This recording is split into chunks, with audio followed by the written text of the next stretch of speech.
মালদার ঐতিহ্যবাহী গম্ভীরার ছদ্মবেশ ধারণ হয়েছিল। সেই দিন আমার ভাইকে আমি সাজিয়েছিলাম গোপাল।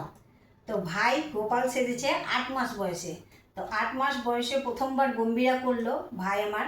তো ভাই প্রথমবারই প্রাইজ পেয়েছে কটা দেখো। ভাই একটা কাপ পেয়েছে, এই যে এটা পেয়েছে, আর এটা একটা পেয়েছে, এই যে বক্স পেয়েছে একটা। ভাই যেমন সাইজে সেরকম প্রাইজ। একটা পেন পেয়েছে, এই যে একটা রুল পেয়েছে।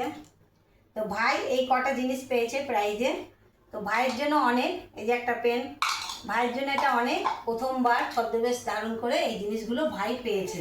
আর এই দিকে আছে আমার বড় ছেলের গিফট। আমার বড় ছেলেও সাজিয়েছিল ছদ্মবেশে।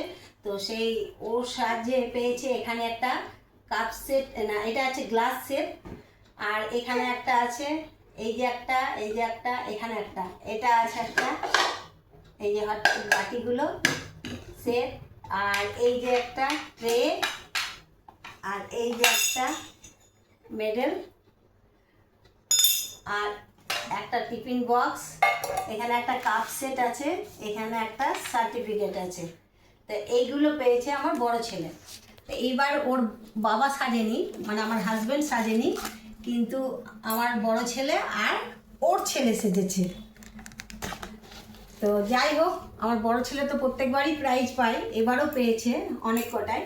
আর ছোটকা আমার ভাই ভাবতে পারেনি যে 8 মাস বয়সে এতগুলো প্রাইজ পাবে। ওর কাছে এটাই অনেকগুলোই প্রাইজ পেয়েছে। তবে হ্যাঁ, আমি একটা কথা বলতে চাই, অনেক জায়গায় 10টা করে বড়দের ছোটদের মাঝারি 10টা করে প্রাইজ দিয়েছে, অনেক জায়গায় ছোটদেরকে সান্ত্বনা পুরস্কার দিয়েছে। কারণ এগুলো উৎসাহ বাড়ানো বাচ্চাদের। কারণ 8 থেকে 80 ওল্ড মালদায় সবাই ছদ্মবেশ ধারণ করে গম্ভীরাতে।